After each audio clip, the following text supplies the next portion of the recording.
지금은 물질 만능 시대에 우리가 살고 있습니다. 보통 사람들이 물질이 여건이 넉넉하면 큰 축복을 받은 것처럼 생각을 하고 있고, 또 육신적인 고통이 조금만 있으면 마치 저주라도 받은 것 같이 생각을 합니다. 사실 정반대일 수도 있습니다. 그럼에도 불구하고 그 무엇인가 이처럼 매어 있는 바가 있어서 받은 은혜를 알지도 깨닫지도 감사하지도 않습니다.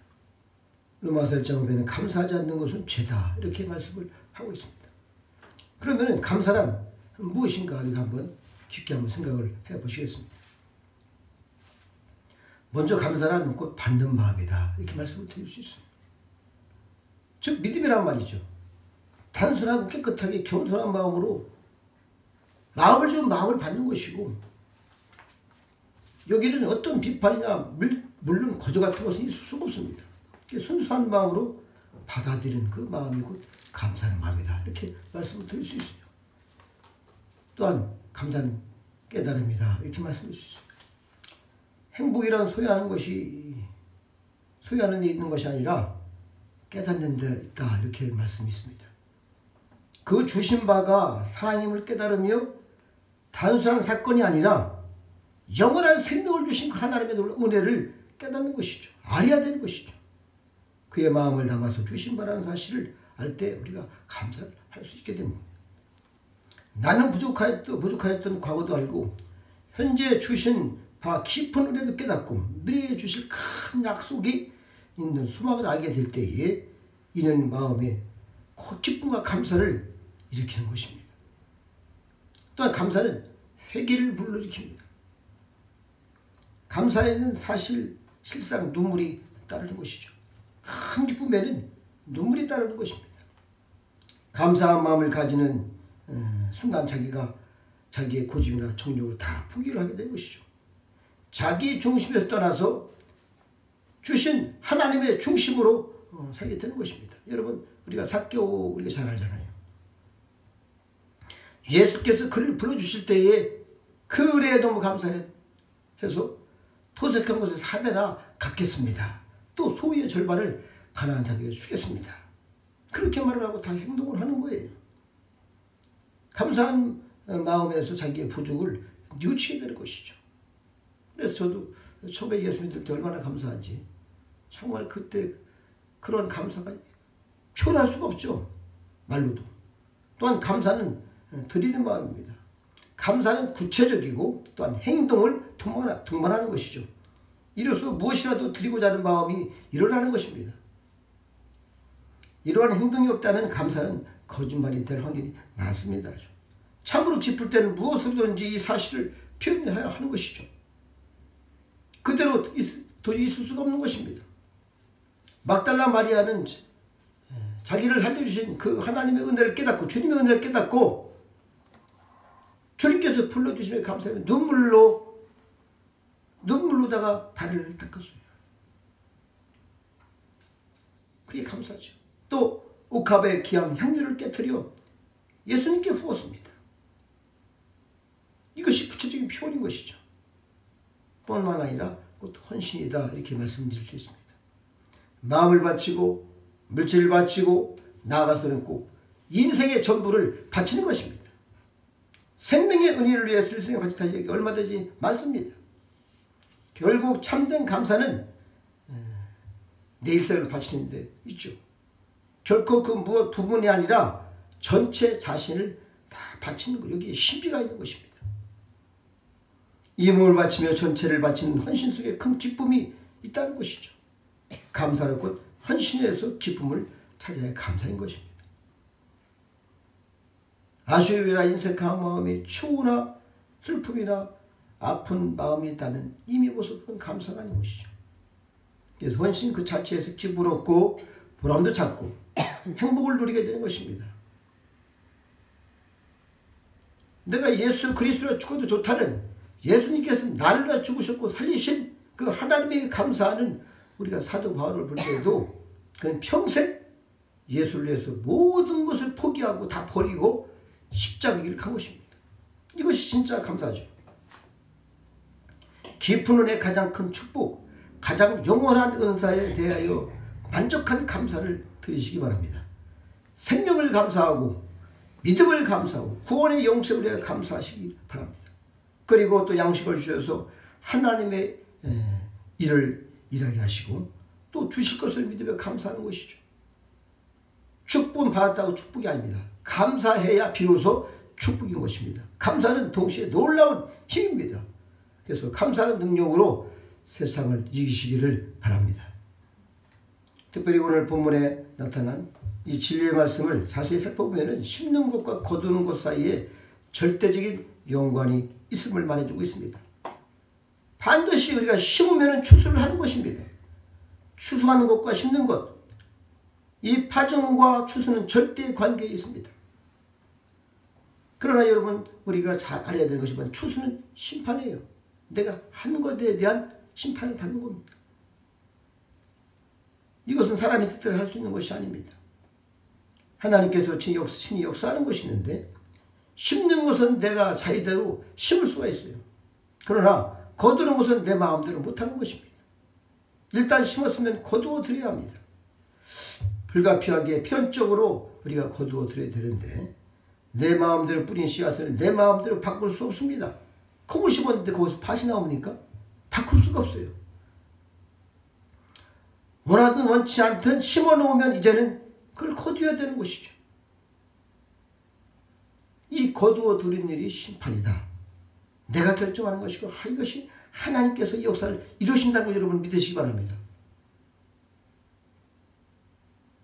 이것이 진리예요. 봄에 심어서 가을에 거두죠. 젊을 때 심어서 우리가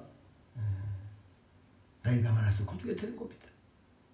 어제 심은 것을 오늘 거두고 다시 오늘 심어서 내일 거두게 되는 것이죠. 언제나 심는 것은 자유입니다.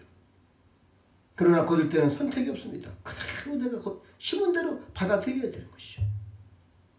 무엇을 심느냐 이것이 문제입니다. 썩을 것을 거두었다. 그렇다면 내가 썩을 것을 심은 거예요. 만일 거두는 바 불평이 있다면 그 사람은 신실치 못한 사람인 것이죠. 오늘 본문에 봐도 심은 대로 거두는 바로 여기에 하나님의 축복이 있다는 것입니다. 우리는 성령을 심고 그리고 아름다운 열매를 기다리는 사람들이 되어야 할 줄 압니다. 그래서 정말 하나님 앞에 아름다운 것을 심어야 되는 것이죠. 여러분 옛말에도 효자가 효자를 낳는다는 말씀이 있어요. 효도하지 않는 사람이 효도를 바랍니까? 그건 있을 수가 없는 것이죠. 내가 부모의 효도를 해야지 자식도 효도를 한 것입니다. 심지 아니한 씨앗이 나기를 바라는 그것은 망상이죠. 그건 버려야 되는 것이죠. 여러분 야곱은 아버지를 속였어요. 그리고서 축복을 받았는데 야곱은 거꾸로 자기 아들들한테 13년간을 속임을 당했습니다. 이것이 심은 대로 거두는 거예요. 더 중요한 문제는 싹이 나는데 시간과 공간의 교차가 있어요. 내가 심으면 반드시 시간 나는 것이 아니라 인생은 말이죠. 그것이 아닙니다.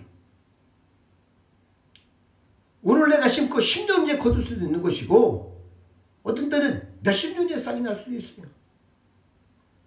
뿌린 씨앗이 기억에서 다 사라진 후에 몇십 년 후에 깜짝 놀라게 싹이 나오고 있다는 거 여러분 생각을 한번 해보세요. 우리의 믿음은 바로 이러한 시간을 극복해야 하는 것입니다. 반드시 나는 것이죠.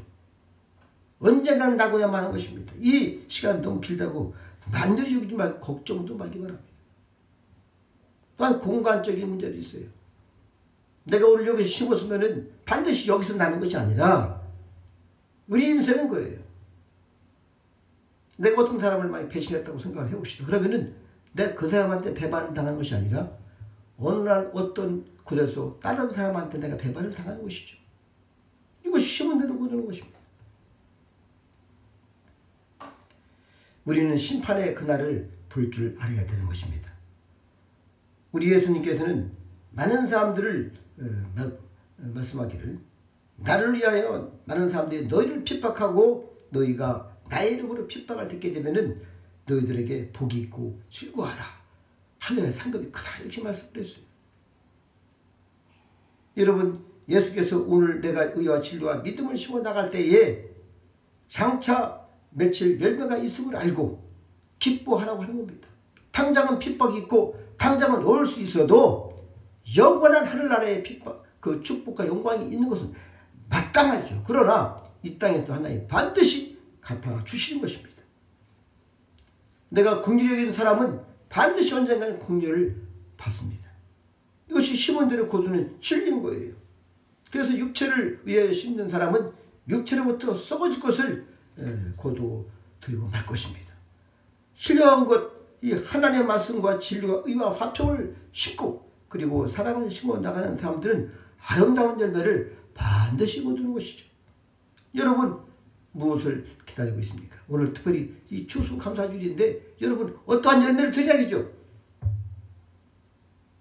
그동안 무엇을 심었다고 생각합니까?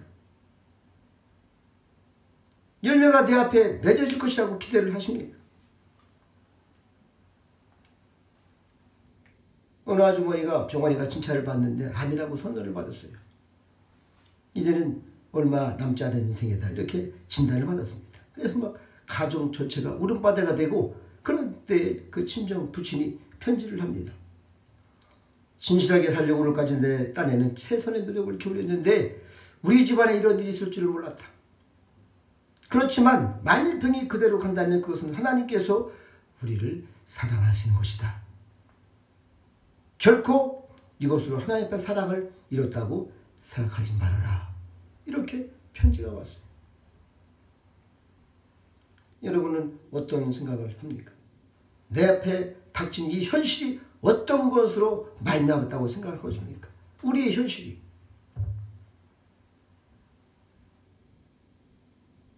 우리 열조들이 많은 걸 심었으면 후손들이 많은 것을 얻는 거예요. 우리는 재앙을 심어놓고 이것이 싹이 날까봐 정말 형사에 쫓기는 이 참 죄수처럼 불어나 떨면서 조금만 일이 있어도 가슴이 덜컹덜컹하는 그런 인생이 되면 안 되는 것이죠. 이 우리가 그래서 열조들의 이 죄악을 낱낱이 회개하는 것이 무엇이냐? 비록 우리 열조들은 하나님을 모르고 예수를 몰라서 이 땅에 의와 진리와 사랑과 믿음을 심지 못했습니다. 우리는 그것을 다 낱낱이 회개해서 우리 후손들에게 이 땅에 있는 모든 이들에게 우리가 아름다운 열매를 맺을 수 있도록 우리가 그 터전을 마련해 가는 것입니다. 때가 이르면 거두리란 하나님께서 정하신 권고의 시간이 있습니다. 그것이 언젠가는 반드시 우리가 알 수가 있는데 어떤 모양의 어디서 열매를 거두는지 반드시 하나님께서는 30배, 60배, 100배의 열매가 꼭 맺는다는 것을 여러분 기억하시기 바랍니다. 어느 장소 어느 시간 누구를 통하여 맺힐지는 모르나 반드시 맺혀질 것입니다. 그날을 바라보며 참는 이 같은 믿음의 생활, 이것이 그리스도의 신앙생활입니다. 그 저희가 지금도 우리가 이 책을 발간해서 회개의 이 말씀을 계속 전하고 있어요. 많은 돈이 들어갑니다. 그러니까 이번에 또 2,000권을 또 신청을 했는데 또 들릴 거예요. 왜? 심는 겁니다. 이게. 시편 126편 5절 말씀 보면 눈물을 뿌리며 나아간 자는 기쁨으로 단을 가지고 돌아오리라 했어요. 남이야 알던 모르던 상관이 없습니다. 선과 의와 진실과 기도를 뿌리면 반드시 열매를 맺을 것입니다. 선교가 바로 그런 겁니다. 이 땅에서 가장 나의 영광을 나의 모든 것을 책임지신 주님의 은혜에 감사해서 모든 것을 드린 것이죠. 목숨까지 드리는 것이죠. 하나님 앞에 얼마나 아름다운 것을 드리는 겁니까? 여러분 우리는 무엇을 심었다고 생각을 합니까? 그리고 무엇을 기다리고 계십니까? 다시 주의 말씀에 귀를 기울이시기 바랍니다. 스스로 속이지 말아요. 저도 아까 제가 이 말씀을 전하기 전에 또 제가 회개를 하고 기도를 하고 최소한 저는 1시간 이상을 합니다. 아무리 못해도. 하나님은 만전히 비임 받지 아니하시나니 사람이 무엇을 심든지 그대로 거두리라. 자기의 육체를 위하여 심는 자는 육체로부터 썩어질 것을 거두고 성령을 위하여 심는 자는 성령으로부터 영생을 거두리라는 말씀이 오늘 본문의 말씀입니다. 사랑하는 여러분, 지금 당장은 고통과 좌절이 있다 할지라도 주님을 바라보시기 바랍니다. 그 앞에 우리가 무릎을 꿇고 눈물을 흘리며 의의 씨를 뿌리시기 바랍니다. 그럼 반드시 이 땅에서도 많은 의의 열매를 맺어 주님이 축복을 반드시 해주실 것을 믿으시기 바랍니다. 영원한 그날의 거룩함의 깨끗한 모습으로 주 앞에 나아가 많은 칭찬과 존귀함이 영원한 하늘에서 영원히 빛날 것입니다. 너희는 그의 나라와 그의 의를 구하라고 주님이 하셨습니다. 그리하면 이 모든 것을 더하시자는 주님의 약속을 믿고 감사함으로 승리하는 거룩하고 신실된 믿음의 주역들이 되시기를 축복합니다. 기도하시겠습니다. 아버지 영